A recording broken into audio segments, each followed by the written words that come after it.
Hey guys, let's start the 90th episode of Daily Football News and know what has happened in the past 24 hours.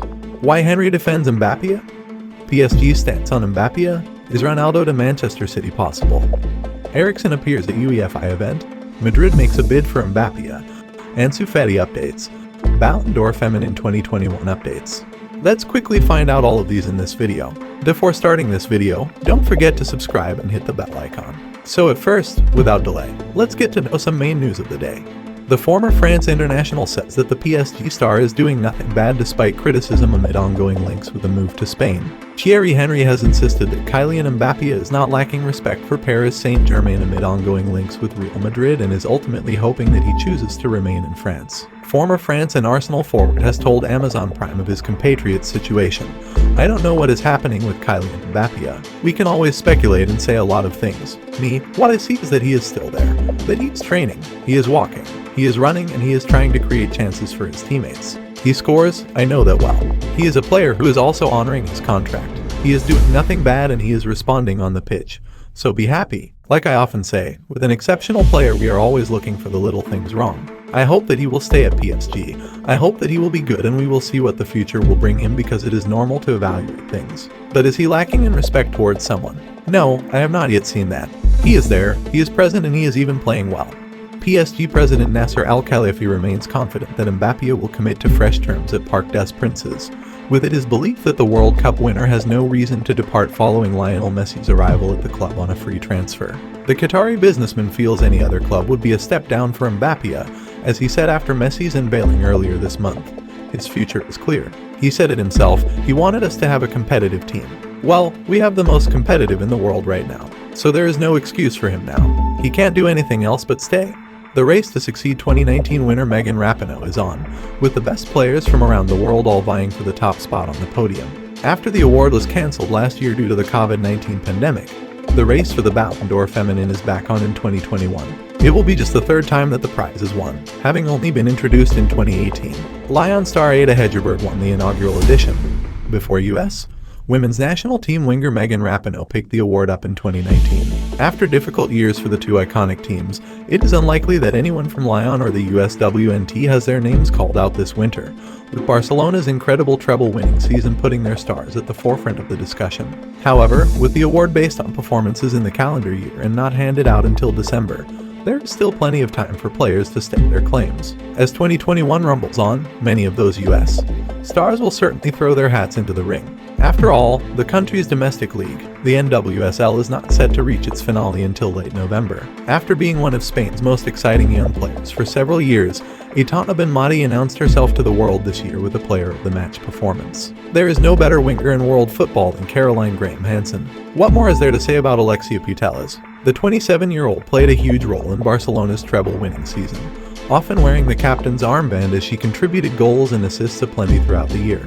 Ansu Fati was able to complete part of the training session with the rest of his Barcelona teammates on Tuesday, as the 18-year-old enters the final stretch of his recovery after almost 8 months of complications due to a knee injury. Barcelona expects Ansu Fati to return in mid-September, just after the international break, so the hope is that he could feature in their match away at Sevilla on matchday 4. The Barcelona prodigy is finally able to see the light at the end of the tunnel, following an injury to the internal meniscus in his left knee that he initially suffered in November 2020. Since then, it has been setback after setback.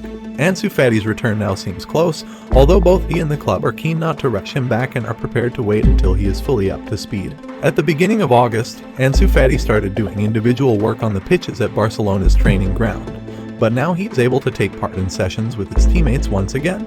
Manchester City might turn to Juventus forward Cristiano Ronaldo if they fail in their attempts to sign Tottenham Hotspur striker Harry Kane. Although La Gazzetta dello Sport notes that the Portuguese star is likely to see out the final year of his contract in Turin, Real Madrid has submitted their opening offer to sign Kylian Mbappe from Paris Saint-Germain.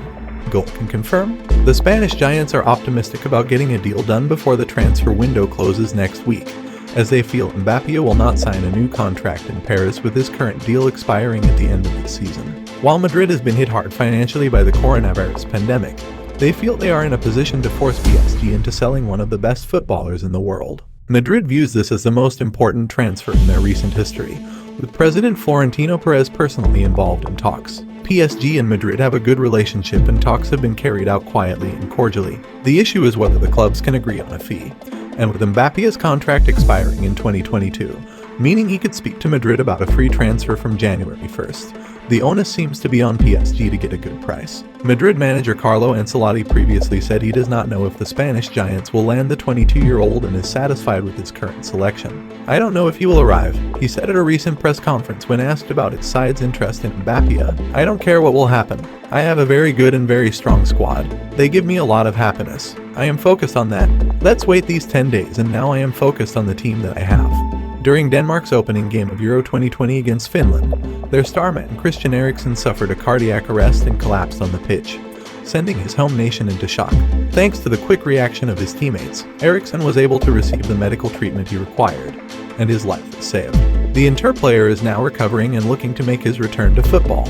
This week, he appeared at the UEFA President's Award ceremony and had words of gratitude for those who helped him on that dreadful day. "I would like to thank Morten S.K. Joldiger, Morten Boesen, and the medical team who helped in Parken on June 12th. You did a fantastic job and saved my life," he said. "Also a big thanks to my friend and captain Simon Kjær and my teammates in the Danish team for your support, both on June 12th and afterward. Thanks to all the fans who have sent messages to me and my family. It means a lot and has given us strength and support. Thank you." Now we move on to some interesting news of the day. Mbappe has racked up 174 appearances for PSG in all competitions since moving to Parc des Princes from Monaco in the summer of 2017. The France international has recorded 133 goals and 63 assists, while also helping the French outfit win 10 domestic trophies and reach their first Champions League final.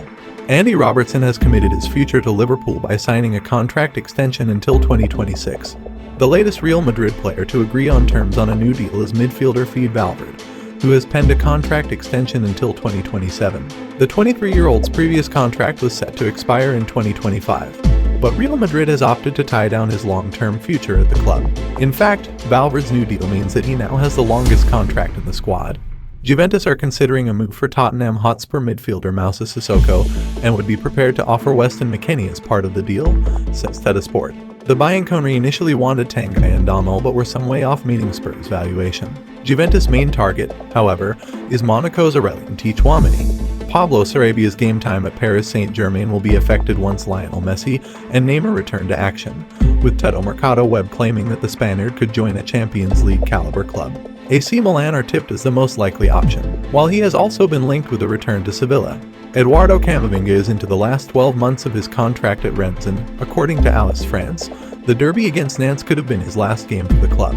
The 18-year-old only wants to join Paris Saint-Germain, while Rennes hopes to receive around €35 million for the prodigious midfielder. Inter have sold Achraf Hakimi and Romelu Lukaku for a combined €175 million this summer. And now the Nerazzurri are looking at bringing in more replacements after spending a combined €12.5 million on Denzel Dumfries, Edin Dzeko, and Hakan Calhanoglu. Lazio playmaker Joaquin Correa is tipped to join Inter, while they are hoping to secure a deal to sign Torino striker Andrea Bellotti for €22 million plus add-ons, Gianluca Di Marzio reports. Arsenal would be open to selling Pierre-Emerick Aubameyang if a good offer arrives, according to The Telegraph.